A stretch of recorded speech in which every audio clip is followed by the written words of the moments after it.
Hey, welcome back, everybody. I just reacted to a Jack Harlow song, and while this is, not even close to the same type of music, just because of the rapping style of singing, it made me think of this, which I've seen before. Big disclaimer right at the beginning, this is one of my favorite current artists that's not like, Tool still putting out music or something like that. Like, this is a newer up-and-coming artist that I actually like his style a lot, and this is probably going to be a pretty long introduction because I want to talk to you about this artist a little bit before we get into it, since I'm pretty sure the majority of people on my channel are unaware that this artist exists, okay? He's not big yet. He's gotten a little bit bigger over time, but he literally started only a couple of years ago. So, okay. Name of this artist is Hobo Johnson. Hobo Johnson and his band, which is the Lovemakers, okay?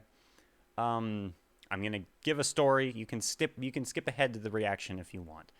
This is a song that they made called Peach Scone. Now first of all, I really like this artist, but he technically is a rapper. If you don't like that style of music, you don't have to watch the video, all right?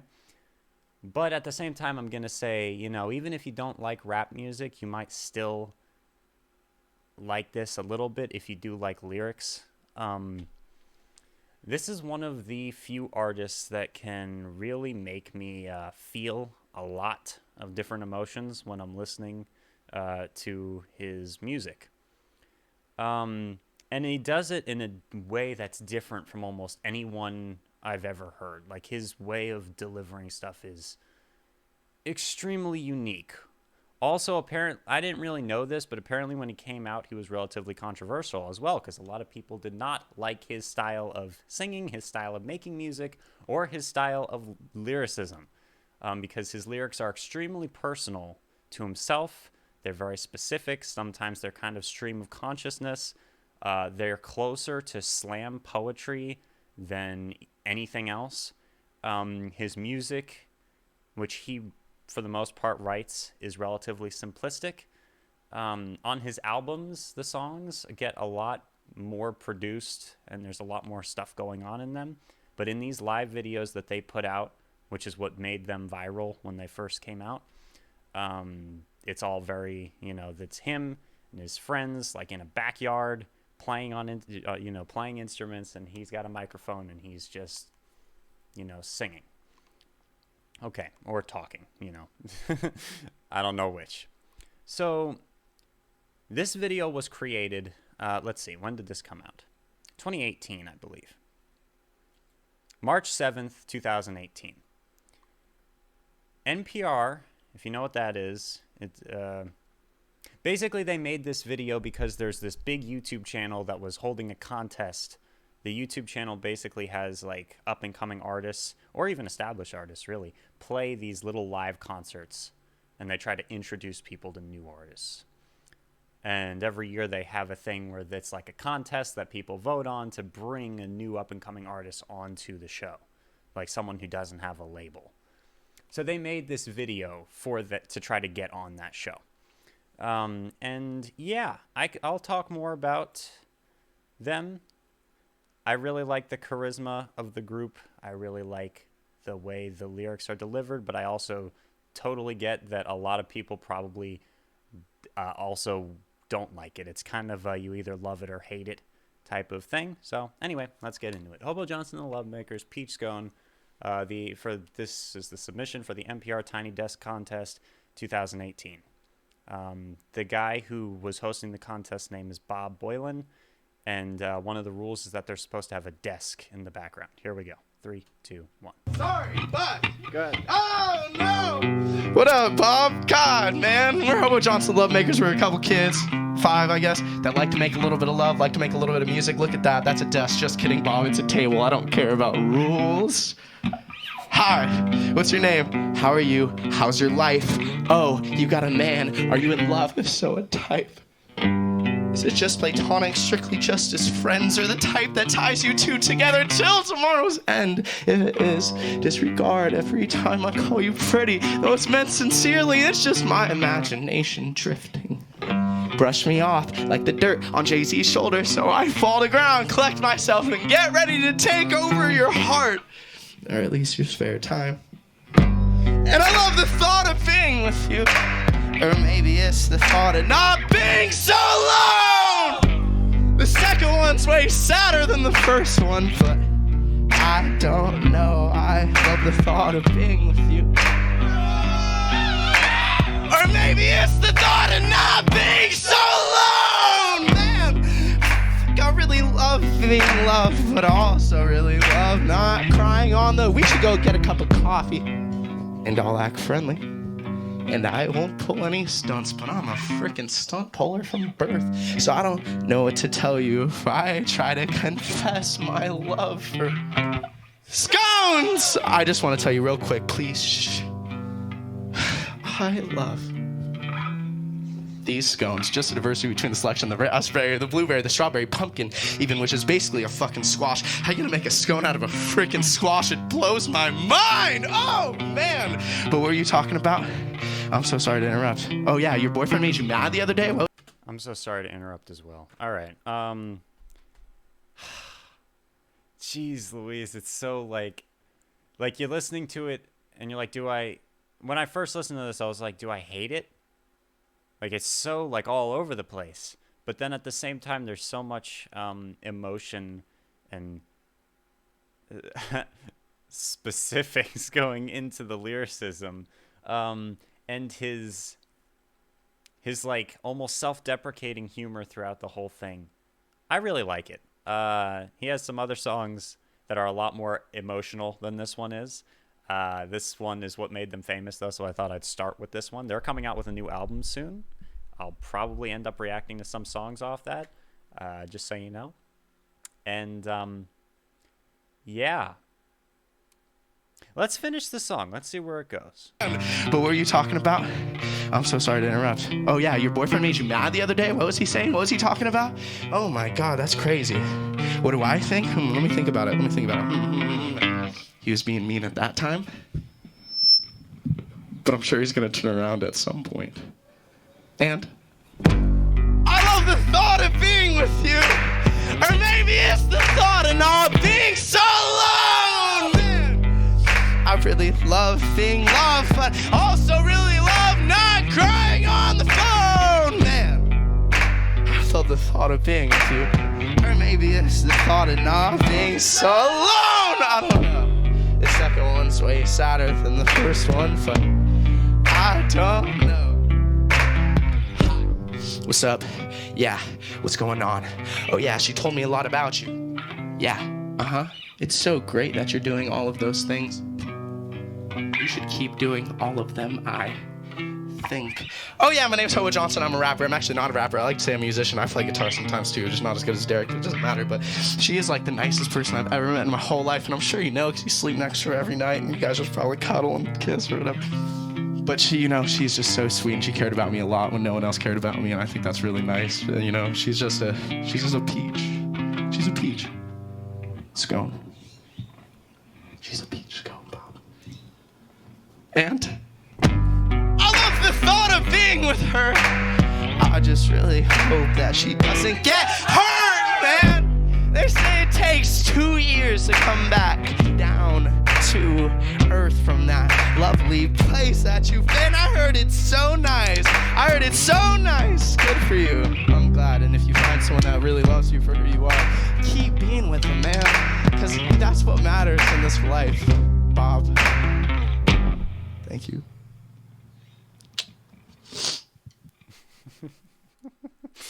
Oh my God. Okay. Yeah, so there you go. That's Hobo Johnson and the Lovemakers, Peach Scone. Okay, let me give a little bit more backstory to that, if you're not scared away from the first video. First of all, it's an incredibly unique experience to listen to literally any one of their songs.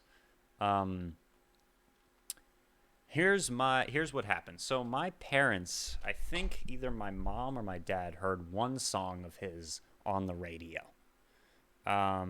and it's like his only song that sounds like a radio song. Most of them are like a radio length, but very few of them actually like they sound very very independent. On the albums, as I said a minute ago, it sounds a little bit more produced, but I like the live stuff way more than the albums, although I do like the albums as well. So my parents got into him in 2019, I think, and they told me about him like a tiny bit, but they also said he's not for you. You're not allowed to listen to it. Yeah, so that was that until about 3 or 4 months ago, and completely forgotten about it. I don't think my mom or my dad had listened to him in a long while. And my dad came downstairs and he went on the computer, and I think we listened to music for a minute. I think we listened to like Dave Matthews, and then what else? Something else. I think an Alt J song. Yeah, then we listened to Breeze Blocks. And then he, in the suggested, there was Hobo Johnson and the Lovemakers did get onto NPR. All right. They played 3 songs in a live set. Each of the songs is extremely emotional. This was one of the songs, but I like this version of it more than the version in their live set, although the live one's good. The other live one's good as well. But the other 2 on there, or maybe even 3. I don't remember. Did they do 4 songs in the live thing? I don't know. Whatever. So we watched that. Like, my dad just put it on, and at first I was like, what the hell am I listening to? And then I started like listening to what he was saying and really like getting into like the almost mental breakdowny way that he was saying everything, and kind of like his voice was cracking. He's not really singing, he's more talking than anything. And then when he gets to like the emotional part or whatever, his voice rises in intensity or starts screaming, or the guys in the background yelling with him. All of the guitar stuff and he plays piano and guitar in other videos, is all like pretty unique chord structures, although the actual progressions are relatively simple. Like, it's fun to play on the guitar, but it's also simple enough to play on the guitar where I could play that and also try to like sing all of that or say all of that, because it's really hard to remember everything, and like the pacing of it and the way that he like puts inflection on each thing. This song came out and a lot of people got really upset that he got famous really quickly, because it's very like, indie, very like you heard him, he would mess up multiple times and then like keep going anyway. It was almost like a part of their shtick, that he even like changes the lyrics of songs on the spot in multiple different iterations of the song, to where almost every time you listen to a song in any different setting, it's like a different experience, to be honest. Yeah, I really like this band. You might not have noticed that, but yeah. And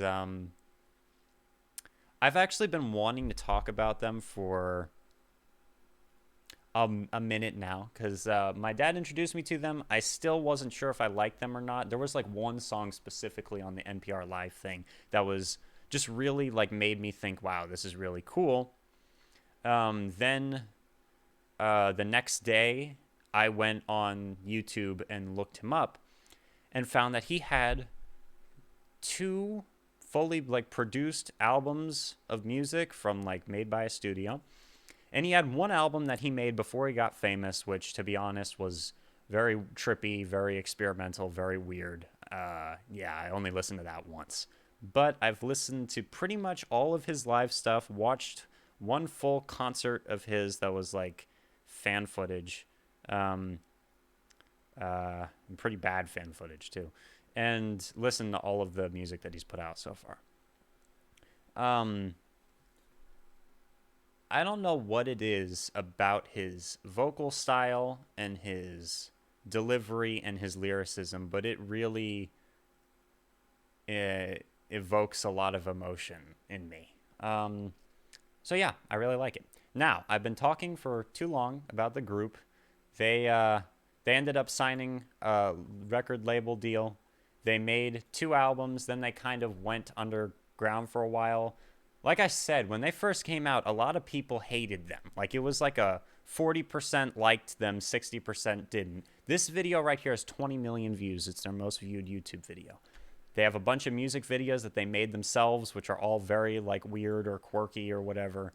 And then they have all these live things from this backyard, and they're all really good, in my opinion. So let's take a look at the lyrics really quick. This song is about a guy who has fallen in love with a girl. Unfortunately, the girl he's in love with has a boyfriend, so he's forced to live in the friend zone, masking his feelings for her. He sits back and witnesses the girl of his dreams in a relationship with a guy that doesn't treat her well, while he dwells in his own loneliness, depression, and confidence issues. Part of the song are his side of a conversation with a girl, while other parts are a conversation with her boyfriend, with blurbs about who he is as a musician throughout. The song, which was previously unreleased, went viral when Hobo Johnson released a live rendition as an audition for NPR's Tiny Desk concert series. The Bob that Hobo Johnson is speaking to is Bob Boilen, creator of NPR Tiny Desk Contest. His reference at the beginning to a desk, actually a table, is to satisfy the contest rules that all entries are to play at a desk. Yeah, so let's just go over the lyrics really quick. They're relatively, simple. He just describes situations, but then at the end, how he like calls the girl, he's like, yeah, it's just interesting to me, like what went through his mind where he's thinking of like this conversation that he has with a girl where he's like wants to tell her he loves her but can't, so instead he just looks around and sees like that the waiter's bringing like scones over, so he's like, I love scones. And then at the end when he's talking to her boyfriend, he's like, oh, she's great, she's just a peach. She's a peach scone, like, oh, I love her. This is my way. This is my way of like letting the audience know. It's just interesting. All right, here we go.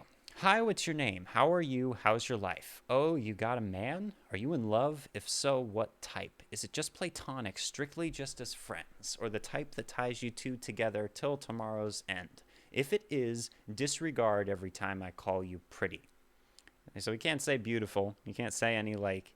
He just has to say, oh, you're very pretty. Though it's meant sincerely, it's just my... Lines like that is what also got them in a bit of trouble. It's just my imagination drifting, Brush me off like dirt on Jay-Z's shoulders, so I fall to the ground, collect myself, and get ready to take over your heart. Or at least your spare time. It's almost like he's leeching away time as well. So, just in case she has a boyfriend, he gives her the option to disregard his compliments, as he doesn't want to seem intrusive on their relationship. He suggests that she ignore his niceness in a very self-submissive, deprecating manner, and considers settling as this girl's friend or acquaintance instead of as her love interest. This shows his respect for her, as well as how readily he downplays his emotions and feelings. He also alludes to Jay-Z's 2003 song, Dirt Off Your Shoulders. And I love the thought of being with you. So he's trying to like figure out why he's wants to be with this girl. Hobo Johnson has later like, I think his real name's Frank. Yeah, Frank Johnson has later like clarified that he was with a girl, then broke up with her because she like moved away from him, and so then he was he like met some girl that he kind of liked, and this is that like interaction. I love the thought of being with you. Or maybe it's the thought of just not being so alone. The second one's way sadder than the first one. He also references his own songs. There's a different one where he says, they say the first one hurts multiple times in the song. And the second one's way sadder than the first one's like a throwback to a line of a different song where he's like it's just interesting. He's talking about like relationships, obviously. I love the thought of being with you, or maybe it's the thought of not being so alone. Man, I really love being in love, but also really love not crying on the... Then he cuts himself off and is like, we should go get a cup of coffee, and I'll act friendly, and I won't pull any stunts. But I'm a freaking stunt puller from birth. So I don't know what to tell you. If I try to confess my love for... Scones! I want to tell you real quick, please. I love these scones. The diversity between the selections. So he's just talking about nothing now. Raspberry, blueberry, strawberry, pumpkin, which is basically a squash. How do you make a scone out of a squash? It blows my mind. But what were you talking about? I'm sorry to interrupt. Oh yeah, your boyfriend made you mad the other day? What was he saying? What was he talking about? Oh my god, that's crazy. What do I think? Let me think about it. And now he's got to be like the shoulder to cry on almost, you know? He was being mean at that time, but I'm sure he's going to turn around at some point. He repeats the chorus, and at the end, instead of he says, "I love the thought of being with you. I love being in love, but also really love not crying on the phone." And now it's the boyfriend coming up to him, and the boyfriend's like, "Hi, what's?" He notice his voice like gets deeper. "Hi, what's up? Yeah, what's going on? Oh yeah, she told me a lot about you. It's so great that you're doing all those things. You should keep doing all of them, I think." So it's like he doesn't even care what he does. And he's like, "Oh, yeah, my name's Hobo Johnson. I'm a rapper. I'm actually not a rapper. I like to say I'm a musician." He's just rambling on and on. "I play guitar sometimes too. I'm not as good as Derek. That's the guitarist of the band. It doesn't matter, but she's like the nicest person I've ever met in my whole life. And I'm sure you know it because you sleep next to her every night and you guys probably cuddle and kiss or whatever. But, she's just so sweet and she cared about me a lot when no one else cared about me. And I think that's really nice. She's a peach. Scone." Then the outro. Jeez, this outro. He says, "I love the thought of being with her, and I just really hope she doesn't get hurt, man." So he's looking at this like toxic relationship playing out, and he's like, I want to like step in, but I also like can't step in because it would feel like I'm serving my own interests instead of actually like I'm not sure if stepping in and saying something would be serving my own interests, you know? Am I just being selfish? Am I imagining things, or is he actually like being abusive to her or whatever? "I just really hope that she doesn't get hurt, man. They say it takes 2 years to come back down to earth from that lovely place that you've been. I heard it's so nice. Good for you. I'm glad. And if you find someone that loves you for who you are, keep being with them, man."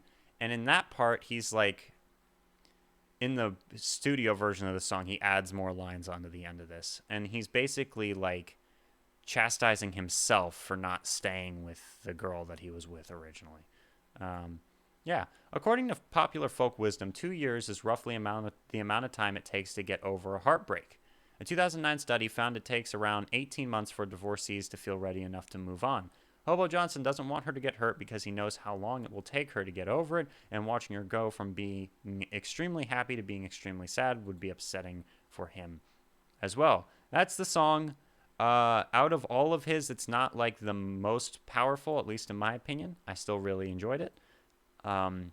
It's the video that kind of introduced the world to Hobo Johnson and the Lovemakers and put them in this situation where people either loved them or hated them. And that all by itself, like, brought a lot of attention to them. He's coming out with a new album, I think either next month or the month after. He made an announcement about it at the beginning of this month. It was his first time posting on social media in like a year. His last album is pretty good. The one right before it, though, I actually really like. And all of his live stuff is great. I would react to more and talk more about the lyrics and talk more about why I like him as an artist and his band, obviously. I think that they have a very unorthodox way of creating music and creating art. And aside from that, it's like this was like 19 years old when he started. He started making music because he was kicked out of his parents' house because of there was a bunch of reasons why that happened, but he was homeless for a little while. That's why his name's Hobo Johnson. And he played at this park in Sacramento, California. And he made like a mixtape in a van. And that was his first super weird experimental album. And then the next thing that he did was he formed the band and then did this, and it kind of got them some notoriety. Yeah, I feel like I've been talking too long, but I could talk about this for a while.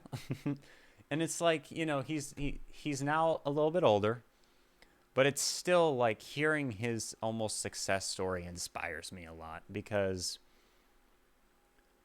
he was able to just make do with what he had. He said before that it's like really hard for him to like sing like normally. Um, he said that he doesn't really consider himself a musician, but that didn't stop him. He just decided to start making stuff anyway. And it resonated with people. Even if some people hated it, it didn't matter. It resonated with some people to the point where he now has 700,000 subscribers on YouTube. This video has 20 million views. And he has a new album coming out, which some people are very excited for. And I'm one of them. I'll see you guys soon. Deathstroke 9 out. Sorry for the, I guess, 26-minute long commercial for Hobo Johnson and the Lovemakers. I might end up doing more songs by them. I might just wait till the new album comes out and then react to songs off that. But again, to warn you, their live stuff is a lot more raw. There's a lot more, instrumentation that does not sound super like overproduced. Then the albums are like a totally different kettle of fish. Although still good in my opinion, but I feel like that's going into the territory that the vast majority of my viewers would not care very much about. All right. If you are a Hobo Johnson fan, hi. Join us. We are Legion. I'll see you guys soon. Deathstroke 9.